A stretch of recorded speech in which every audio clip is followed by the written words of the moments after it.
आगे sir, we can see you. How are you sir? कैसी है? ठीक है सर सर हम आपको तो इंट्रोडक्शन। सो हमारा एक इंश्योरेंस लॉ का कोर्स है, उसमें एक प्रोजेक्ट है that we had to interview someone in the insurance industry. इसलिए फिर मैंने मिस्टर नाम ही गेव मी और कॉन्टैक्ट आपसे as a manager general insurance के आपसे हम इंटरव्यू ले सकते हैं। तो इसलिए हमने बेसिक आपसे इंश्योरेंस के बारे में, आपका क्या रोल है और डिफरेंट पॉलिसीज आपकी एसपी जनरल इंश्योरेंस में, उसके मुतालिक हम आपसे कुछ। We have like just 10 brief से क्वेश्चंस हैं और बस कोई ब्रीफ सा एक हमें ओवर चाहिए। कौन सी यूनिवर्सिटी से आप? IOBM, institute of business management. IOBM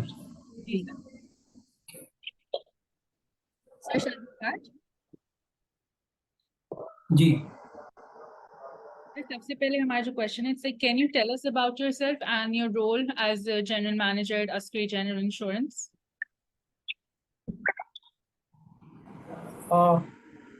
I am not general manager, but I can tell you about role of GM. Sure. To manage and deals with all marketing staff, operational staff, which are working in our corporate branch, and all responsibility to achieve targets, insurance targets. This is the main role of a general manager. Okay, sir. Thank you. Thank you. And sir, what kind of coverages does Ascari General Insurance offer? All kind of general insurance we are providing, like motor insurance, marine insurance, fire insurance, health insurance. These are all types of insurances. Okay, sir. And sir, has there been any instance जिसमें आपको एक insurance claim आया हो और आपको deny करना पड़ा हो और उसके reasons क्या थे आपके? देखिए, ऐसे तो रूटीन में आते ही रहते हैं, लेकिन ज़्यादातर क्लेम्स ऐसे होते हैं कि जो हम पे करते हैं। देखिए,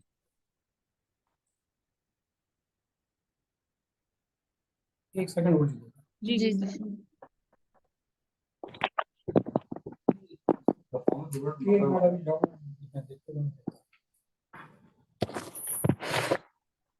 जी sorry.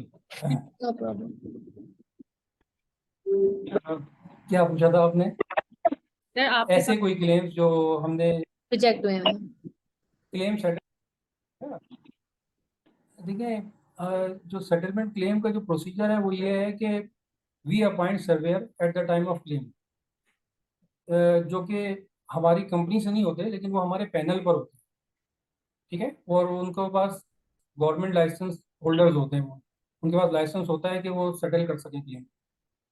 On the basis of their reports we can settle the claim. तो उनकी रिपोर्ट्स के उसके ऊपर बेसिस पर फिर हम क्लेम को सेटल करते हैं।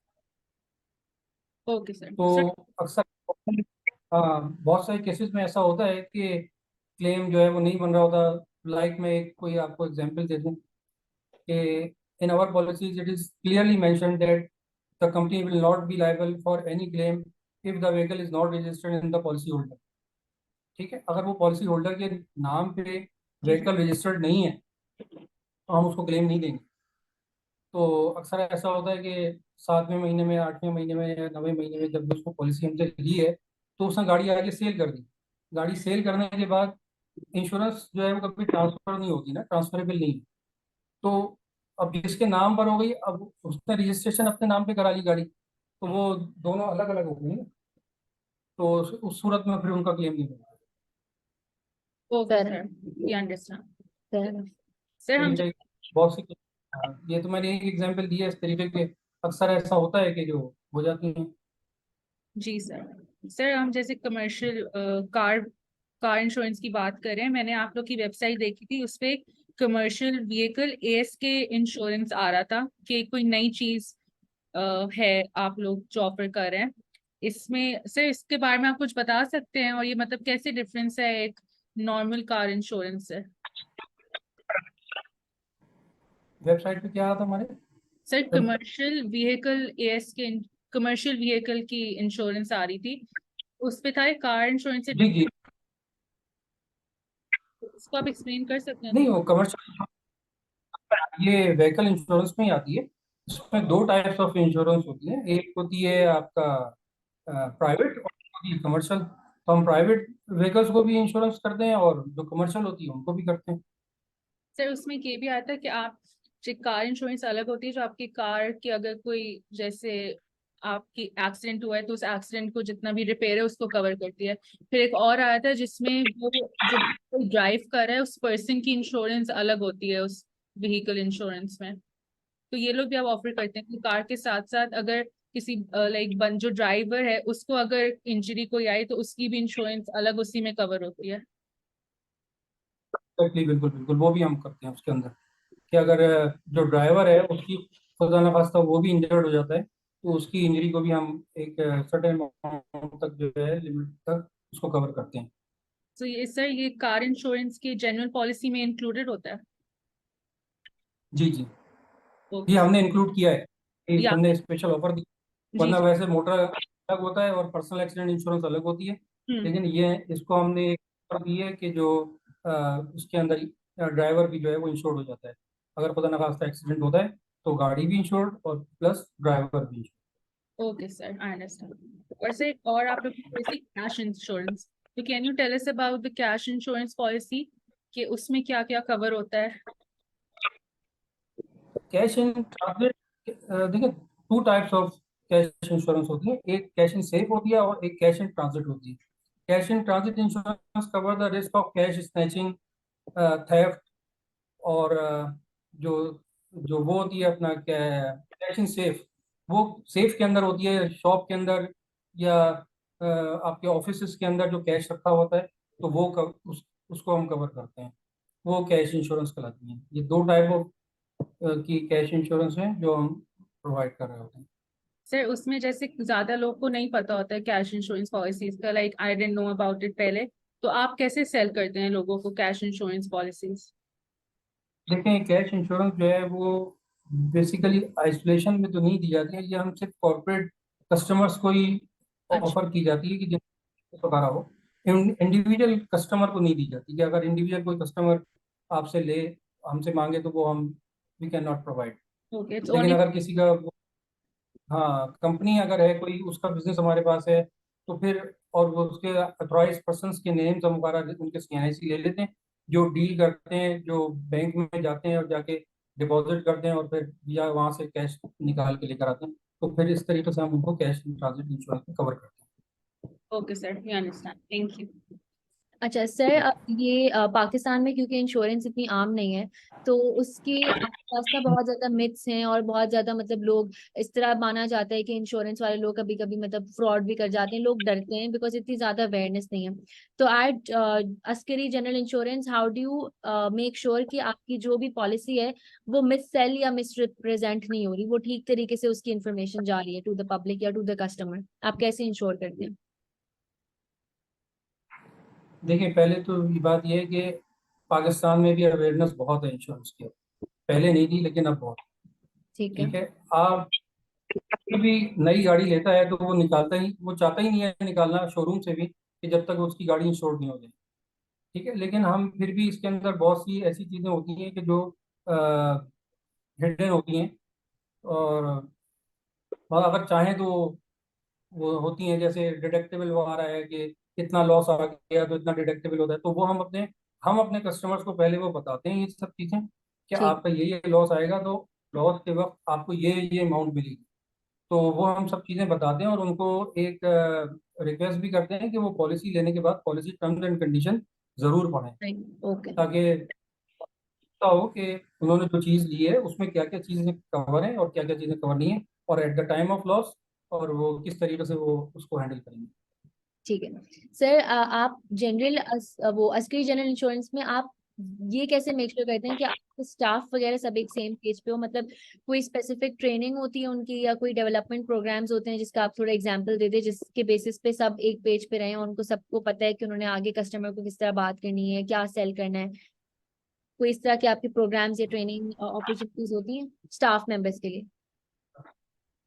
जी, ये हमारी जो गाइडलाइन आती है ना, हर उसकी क्लास ऑफ बिजनेस की ये गाइडलाइन इशू होती है, जो हमें अंडर राइटिंग डिपार्टमेंट से होती है। वो जो गाइडलाइन है वो सर्कुलेट हो जाती है सारे अस्करी के अंदर, और उसी गाइडलाइन के थ्रू हम लोग काम कर रहे होते हैं। ठीक है, तो उसी गाइडलाइन के अंडर में काम कर रहे होते हैं, तो इसलिए सब एक ही पेज पे होते हैं उसी वजह से। और वक्तन फवक्तन जो है वो हमारी ट्रेनिंग्स भी होती रहती हैं, जो एचआर जो है वो अरेंज कर रहा होता है। और अगर किसी को कोई प्रॉब्लम आती है तो वो हम हेड ऑफिस से कंसल्ट करके उसको मैनेज करते हैं। सर आपकी कंपनी कैसे मतलब करंट रहती है, अप टू डेटेड रहती है विद करंट इंडस्ट्री के ट्रेंड्स या best practices? What exactly model या कौन सी चीज़ है जो आप फॉलो करते हैं जिसको लेकर आगे चलते हैं, जिसके बेसिस पे आप मेक श्योर करते हैं कि आपके बेस्ट प्रैक्टिसेस हों कंप्लायंस में? देखिए, we know very well about insurance industry trends, और हम अपनी जो पॉलिसीज हैं वो उसको चेंज करते रहते हैं as per trends, market trends. जैसे सोशल मीडिया से पता चल जाता है, उसके बाद उसमें पता चल जाता है,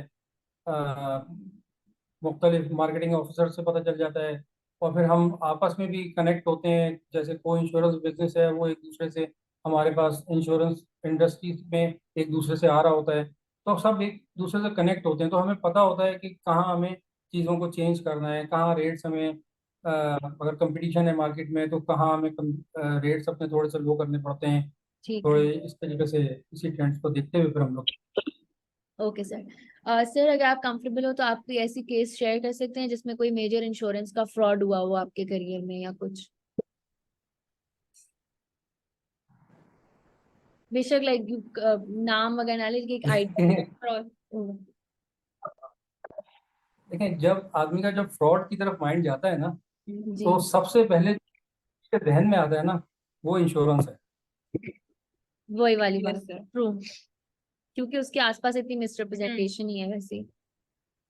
तो जो फ्रॉड माइंडेड होता है उसको पता होता है कि वो किस तरीके से इंश्योरेंस का लेके, और फिर उसको ऐसा कोई चीज़ वो शेयर करना तो मुश्किल है, लेकिन फ्रॉड होते रहते हैं, पूरे इंडस्ट्री में होते रहते हैं। और ये इसके लिए फिर हमने एक वो बनाया, अम्बॉड्समैन बना हुआ है। ओके। तो और ये इंश्योरेंस अम्बॉड्समैन बना हुआ है, वफाकी मुतसब सिर्फ इंश्योरेंस का। तो अगर किसी को कोई प्रॉब्लम होती है तो वो वहाँ जाता है और अपना केस जो है वहाँ पे सबमिट करता अभी है। लीगल डिपार्टमेंट है ऑफकोर्स। और उनका लीगल डिपार्टमेंट, हाँ वो लीगल, और वो हमें हमें क्या मतलब तमाम इंश्योरेंस कंपनीज को नोटिस भेजते हैं, फिर अच्छा। हमारा रिप्रेजेंटेटिव वहाँ जाता है। तो ओके। उसके बाद फिर वो भी वहाँ पे आता है जिसने कंप्लेन की हुई है, फिर अगर देखते हैं और वो ombudsman समझता है कि अ, वो ये फ्रॉड है तो उसके अगेंस्ट में फैसला जाता है। और अगर वो समझता है कि नहीं हमें देना चाहिए क्लेम, तो वो हमें वो करता है, हम देते हैं।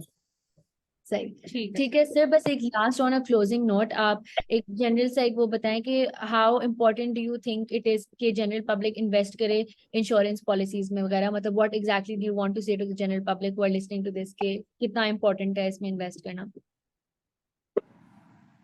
देखिए, insurance provides financial coverage to the insured, तो इसके लिए तो यही है ना, एडवाइस यही की जाती है कि भाई अगर आपको अपनी पिछली पोजीशन पे वापस आना है, क्योंकि अगर खुदा ना खास्ता किसी का लॉस हो जाए और इंश्योरेंस ना हो जी। तो वो फिर काफ़ी लॉसेस में आ जाता है।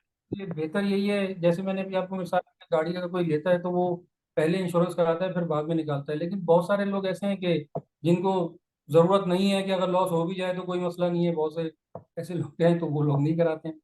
तो बेहतर यही है कि अगर अपने पोजीशन पे वापस उनको आना है, अगर खुदा न खास्ता कोई लॉस हो, तो वो बेहतर यही है कि वो इंश्योरेंस ले लें, क्योंकि इंश्योरेंस लॉस का कुछ नहीं पता होता।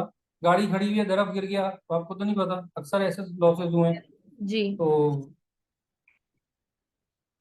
बस ठीक है सर, बस हमारा यही आई थिंक क्वेश्चन यही था। था। Yes. Thank you so much sir, you took out the time and you helped us a lot in our course and I really think appreciate it sir. Thank thank you sir. You sir. अल्लाह हाफिज़। अल्लाह हाफिज।